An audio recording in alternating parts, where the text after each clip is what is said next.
नमस्कार जातकों। तो आज चर्चा का विषय ये है, नेक्स्ट मंथ, आने वाले मंथ जुलाई की बात करते हैं 2025 की, कि मेष लग्न एरीज एसेंडेंट के लिए कैसा रहेगा। लग्न में एक, यानी आपका जो है मेष लग्न है, लग्न के मालिक आपके मंगल महाराज होते हैं। इसको समझें, हनुमान जी को पूजना पड़ता है, पूजना चाहिए आपको, बेसिकली पड़ता है तो नहीं कहूँगा। अब यहाँ पे चेंजेस क्या आने वाले हैं आने वाले मंथ जुलाई में, इसको देख लें। शनि बुध वक्री होंगे, तो कौन सी बड़ी बात है, ग्रह तो वक्री होते रहते हैं सूर्य और चंद्रमा को छोड़ के। अंतर यह है कि शनि महाराज परम न्याय के देवता हैं और बुध तो प्रचंड न्याय के देवता हैं। दोनों न्याय के देवता वक्री मोड में आएंगे। यहाँ लिखा है मैंने, शनि वक्री होंगे 14 जुलाई से, उसके बाद बुध वक्री होंगे 19 जुलाई से। उसके बाद तीसरी चीज, बृहस्पति और शुक्र का युति दोष 27/7/25 से आएगा। देखिए, बृहस्पति देवताओं के गुरु हैं, शुक्र शुक्राचार्य राक्षसों के। दोनों में अनसेड एनिमिटी होती है। इनकी युति दोष में क्या होता है कि बृहस्पति बेसिकली शुक्र दिखाता है मैरिड लाइफ को, वैवाहिक जीवन में हलचल आती है, ऐसा योग बनाता है, या प्रणय संबंधों में ये कहीं ना कहीं खटास लाने की कोशिश करता है। विपरीत काल सर्प योग खंडित हो जाएगा 29 जुलाई को। मैंने बताया था जिनका काल सर्प चल रहा है, जिनकी कुंडली में काल सर्प है, बेसिकली लग्न कुंडली में, उनके लिए मजबूत समय होता है इस समय, ये 29 जुलाई से पहले पहले, कि किसी भी शनि मंदिर में जाके, शमशान घाट में जाके, या फिर आपके जो हैं 9 ग्रहों के मंदिर में जाके आप अपने काल सर्प की शांति कर सकते हैं, चाहे कितना ही प्रचंड काल सर्प हो। तो हम बात कर रहे हैं एरीज एसेंडेंट, लग्न में एक लिखा है मेष लग्न। मैंने बताया यहाँ पे कि शनि महाराज वक्री हो जाएंगे। शनि से स्टार्ट करते हैं। शनि मालिक बनता है 10 और 11 का, मकर कुंभ का मालिक है शनि आपके। देखा जाए तो एम्प्लॉयमेंट वाले खाने का और लाभ वाले खाने का मालिक बनता है, बैठा है 12th हाउस में।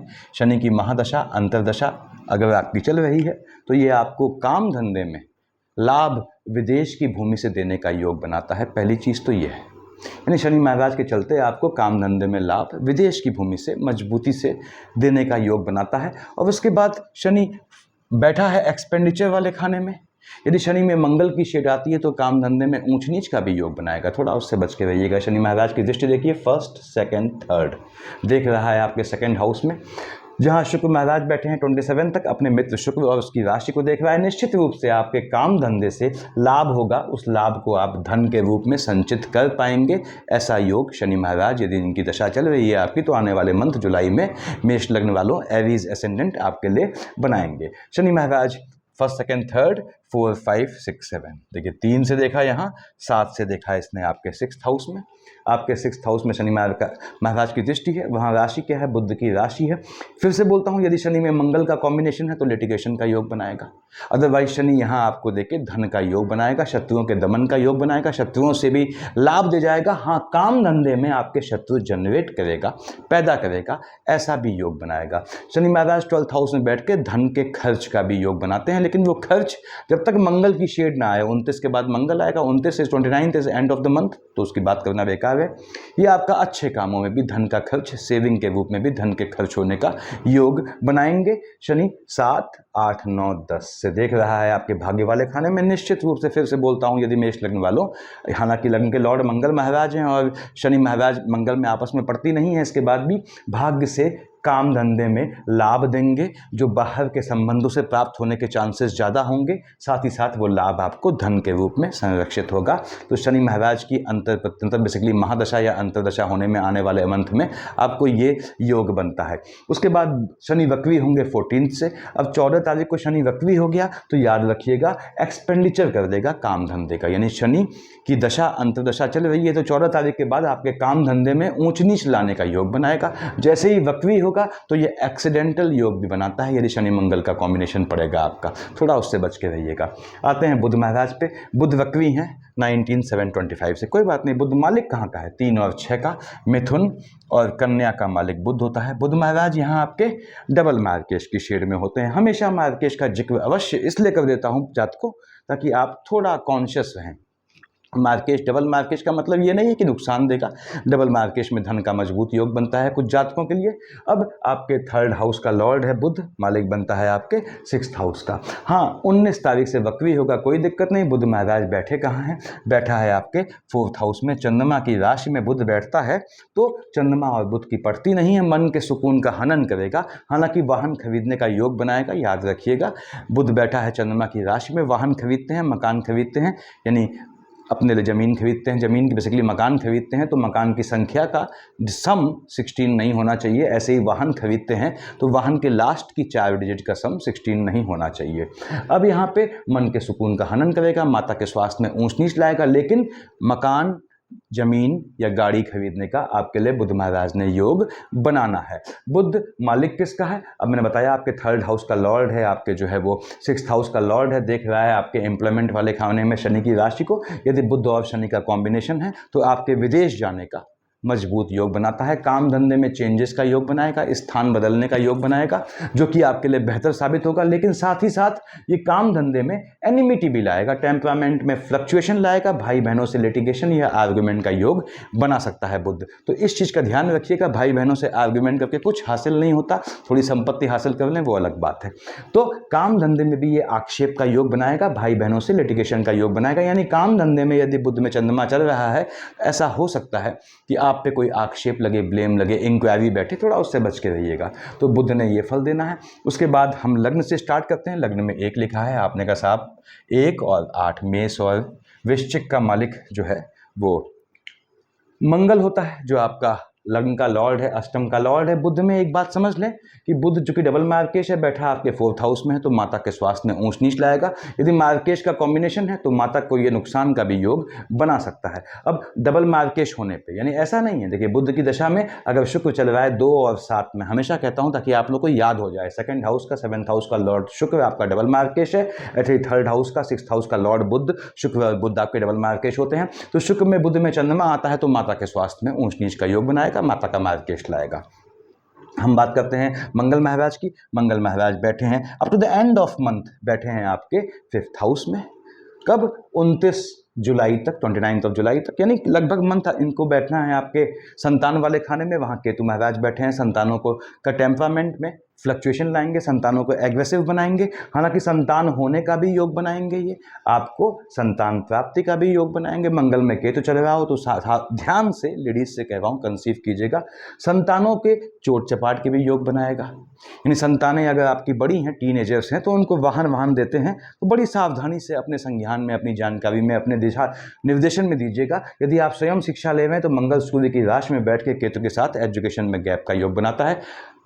उद्दंडता से, अंदर के एग्रेशन से, गुस्से से, डॉनशिप से, इन चीज़ों से आपकी शिक्षा में बाधा का योग बनाएगा।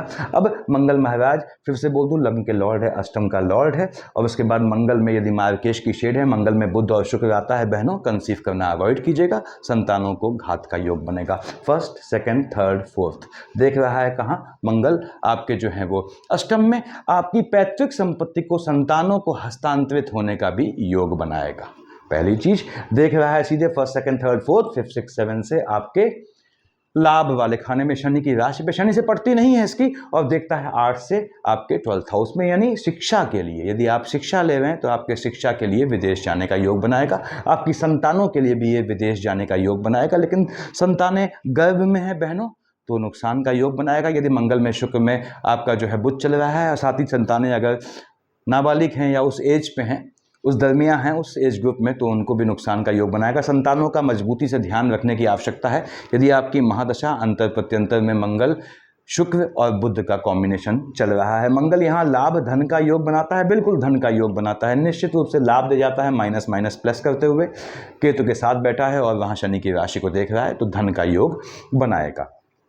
2nd हाउस में आपके 2 लिखा है, ठीक है साहब, 2 और 7 का मालिक शुक्र, मैंने पहले ही कहा डबल मार्केश होता है।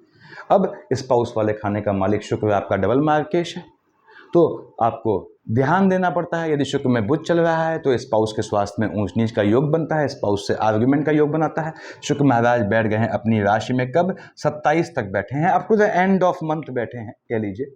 2nd हाउस में पैतृक संपत्ति से लाभ का योग बनाता है, माता की साइड से धन प्राप्ति का योग बनाता है, स्पाउस की साइड से धन प्राप्ति का योग बनाता है, लेडी लक के चलते धन देने का योग बनाता है। तो शुक्र की दशा आपकी चल रही है, धन देने का योग बनाएगा। अपनी राशि में बैठा है 27 तक, मार्केश की शेड से हट जाता है। यानी स्पाउस को भी लाभ होने का योग बनाएगा, आपको स्वयं को लाभ होने का योग बनाएगा। शुक्र ने आपको धन देने का योग बनाना है आने वाले मंथ, यदि इसकी महादशा या अंतर्दशा आपको चल रही है। फिर से बोल दूं, ये अगर शुक्र में बुध चल रहा है तो हो सकता है आपके स्पाउस के स्वास्थ्य में थोड़ी ऊंच नीच आए, लेकिन फिर भी ये 7th हाउस का लॉर्ड शुक्र आपका डबल मार्केश है। बृहस्पति शुक्र का युति दोष होता है तो दिक्कत आती है। शुक्र महाराज 27 को शिफ्ट होंगे बृहस्पति के साथ, वैवाहिक जीवन में हलचल ले आएगा, लेकिन कब? 27 के बाद। 27 में महीना खत्म हो जाएगा, 27 तारीख के बाद यदि आपका शुक्र में बृहस्पति चल रहा है, फिर से बोल दूं, स्पाउस से आर्गुमेंट का योग बनाएगा, टेम्परामेंट में फ्लक्चुएशन ले आएगा। उसके बाद हम आते हैं आपके संतान वाले खाने में 5 लिखा है, 5 का मालिक सूर्य। आपने कहा पंसाब सूर्य तो बैठा है हमारे 3rd हाउस में, संतानों को लेकर टेम्परामेंट में फ्लक्चुएशन लाएगा। उसके बाद संतानों को होने का भी योग बनाएगा। सूर्यदेव देख रहे हैं यहाँ 17/7 तक आपके जो है बृहस्पति की राशि पे, तो भाग्य से संतान होने का योग बनाएगा। लंबे समय से कंसीव करना चाहते हैं, सूर्य में बृहस्पति आता है, संतान का योग बनाएगा आपका ये।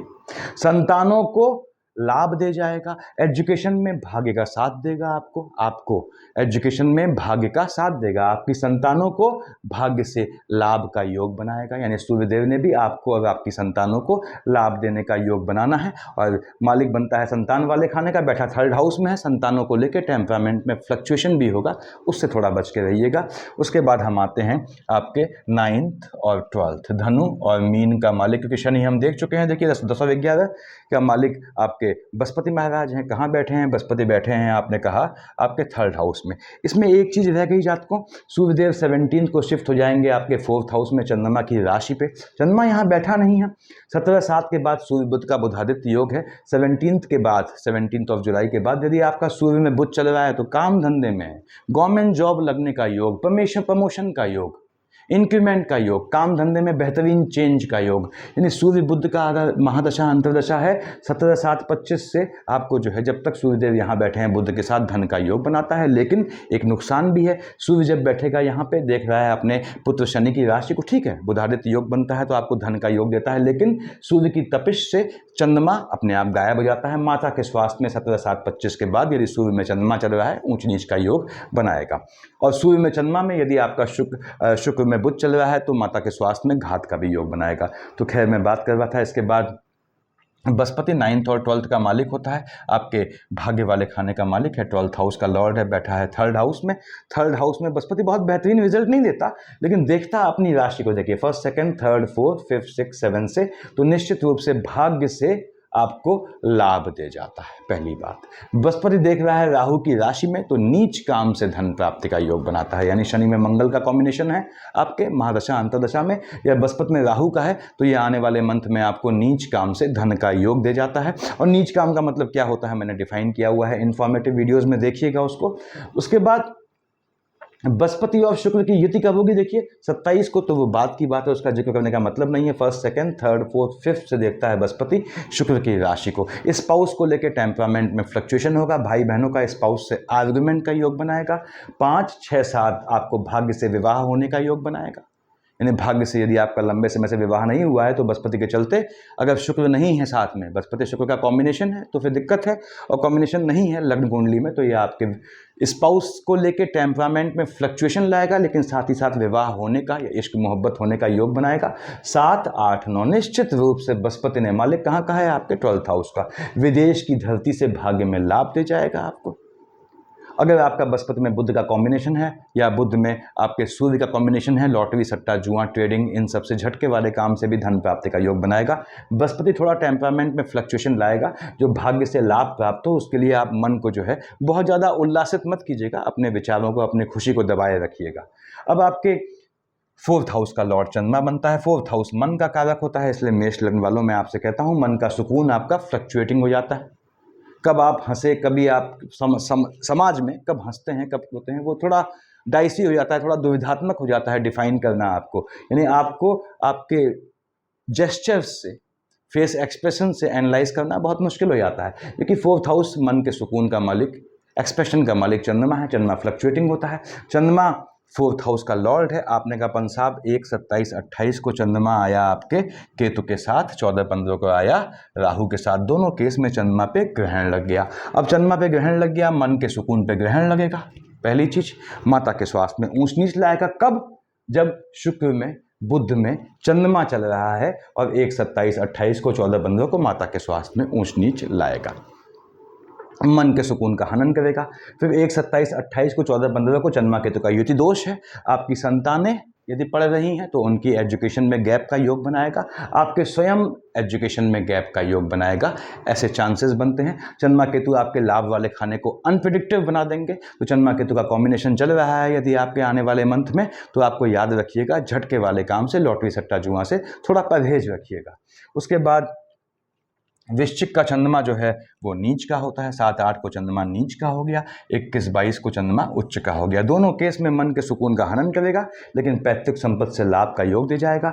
आयु वाले खाने में नीच का होकर बैठेगा 7, 8 को, या 21, 22 को सेकंड हाउस में आएगा। तो शुक्र में बुध चल रहा है, अपने स्वास्थ्य का ध्यान रखिएगा। 21, 22 को, 7, 8 को यदि आपका शुक्र में बुध चल रहा है और चंद्रमा आता है तो हो सकता है आपको अपनी फैमिली में किसी के पोस्ट या रिचुअल में शामिल होना पड़े। हालांकि पैतृक संपत्ति से झटके से प्राप्त होने का ये योग बनाता है। 25, 26 को चंद्रमा अपनी राशि पे आएगा, 12, 13 को यहाँ, 25, 26 को, 12, 13 को, 1, 27, 28 को, 14, 15 को, 21, 22 को, 7, 8 को अपने निवास में कैसा भी चेंज मत कीजिएगा। माता के स्वास्थ्य का खास ध्यान रखिएगा। वाहन से दुर्घटना का योग बनाएगा यदि चंद्रमा में, बुध में मंगल आता है तो। साथ ही साथ काम धंधे में चेंजेस लाएगा। चेंजेस बिल्कुल अवॉइड कीजिएगा जब तक आपकी इन तारीखों में बुध की दशा न चल रही हो। उसके बाद 2, 3, 29, 30, 31 ये आया बुध की राशि में, और 16, 17 आया आपके 12th हाउस में। 16, 17 को, 2, 3, 29, 30, 31 को आपका खर्चा जो है एक्सपेंडिचर अनवांटेड हो जाएगा। एक्सपेंडिचर को सिर्फ पैसे से मत जोड़िएगा, किसी भी तरह का खर्चा अप्रत्याशित खर्च होगा, उससे बच के रहें। खासकर फाइनेंशियली बहुत संभल के चलें। 4, 5, 6 को आपके स्पाउस से आर्गुमेंट का योग बनाएगा, क्योंकि 18, 19, 20 को, 4, 5, 6 को आपका मन थोड़ा परेशान हो जाएगा, अशांत हो जाएगा। तो थोड़ा आपको ध्यान रखना है। 23, 24 को ये टेम्परामेंट में फ्लक्चुएशन लाएगा। 9, 10, 11 को, 14, 15 को ध्यान दीजिएगा। 9, 10, 11 को, 14, 15 को, ऐसे ही 23, 24 को और 1, 27, 28 को लॉटरी सट्टा जुआ या ट्रेडिंग से लाभ का योग बनाएगा, बशर्ते चंद्रमा में राहु नहीं होना चाहिए। तो ये ऐसे योग बनाएगा, यानी आपको आने वाले मंथ में कैश कीजिएगा। कैश करना पड़ता है, देखिए ग्रहों को कैश करना पड़ता है। ग्रह सबके लिए एक जैसे हैं, बस किसी के लिए किसी खाने में बैठे हैं, किसी के लिए किसी खाने में। किसी को लाभ देते हैं, किसी को नुकसान देते हैं। जिसको लाभ दे रहे हैं उसको तो चिंता की कोई ज़रूरत नहीं, जिसको नुकसान दे रहे हैं, मेरा उद्देश्य वीडियो बनाने का वही है कि जिसको ग्रह नुकसान दे रहे हैं कैसे उनसे आपको उनका दोहन करना है, इस तरह से कि आप उनसे मैक्सिमम लाभ प्राप्त कर सकें, ये आपने जाना है। बुध वक्री होगा 19/7/25 से, 3 और 6 का मालिक है। 19/7/25 के बाद आप याद रखिएगा लिटिगेशन से, भाई बहनों से आर्गुमेंट से, टेम्परामेंट में फ्लक्चुएशन से, लिखा पढ़ी के काम में सावधानी रखिएगा, अदरवाइज वहाँ भी आपके साथ खेल होने के ऐसे योग बनते हैं, इनसे बच के रहिएगा। तो ये पोजीशन है। एरीज एसेंडेंट, लग्न के लॉर्ड मंगल को साधें, ठीक है। मंगल बैठा है शनि के साथ, शनि को देखता है, मैंने समझाया हुआ है। शनि मंगल दोनों को साथ पूजें, उसका एक ही तरीका है, विष्णु सहस्त्र नाम। मंगल महाराज बुध के साथ बैठे हैं तो कैसे पूजना है आपकी कुंडली में, सब बताया हुआ है मैंने हर एक ग्रह के साथ। तो सफिशिएंट है इतना। Thank you.